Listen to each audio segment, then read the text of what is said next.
I guess when the government starts cutting the lights in the middle of a meeting about where $300 million of your money went, you have to ask if they're protecting privacy or just hiding the crime scene.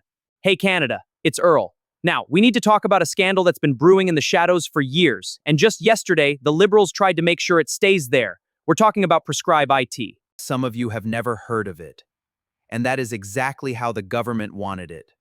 But as of this week, we found out that this failed project didn't just stumble. It burned through nearly $300 million of your tax dollars before being quietly taken out back and shot. Let's break this down for anyone who doesn't follow the tech speak. Back in 2017, the government launched Prescribe IT. The goal sounded great. Axe the facts.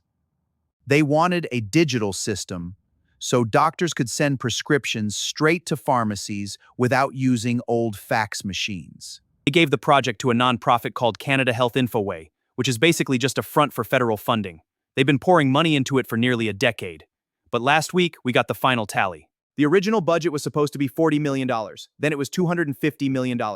Now, Health Canada officials finally admitted the real cost is closer to $298 million. And what did we get for that $300 million? Almost nothing. After 10 years, less than 5% of prescriptions in Canada actually go through this system. Most doctors are still using the same fax machines they were using in the 90s. It was a total, unmitigated flop. But here is where it gets dark. The Health Committee held an emergency meeting to figure out why this failed so badly and where that $298 million actually went. The opposition was asking the tough questions.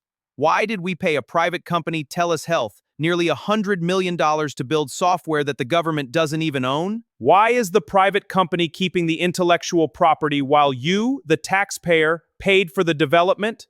And what did the Liberals do when the questions got too hot? They voted to shut off the cameras. They stopped the public broadcast. They went in camera, which is fancy talk for behind closed doors.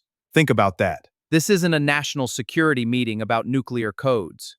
It's a meeting about a failed pharmacy app and $300 million in wasted tax dollars. If they aren't hiding anything, why can't the people who paid the bill watch the meeting?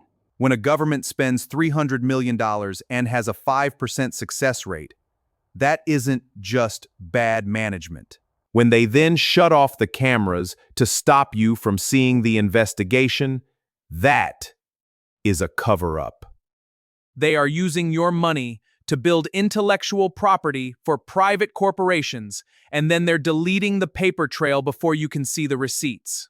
It is a massive transfer of wealth from your pocket to their preferred vendors, with absolutely no accountability. We are living in a time where families are choosing between medicine and groceries, and the government is lighting $300 million on fire and then closing the curtain so you can't see the smoke. They want you to forget about Prescribe IT. They want you to think $300 million is just the cost of doing business. But $300 million could have built hospitals, hired thousands of nurses, or actually lowered the cost of the medicine people are trying to buy. If the government is open and transparent, they don't need to kill the camera feed.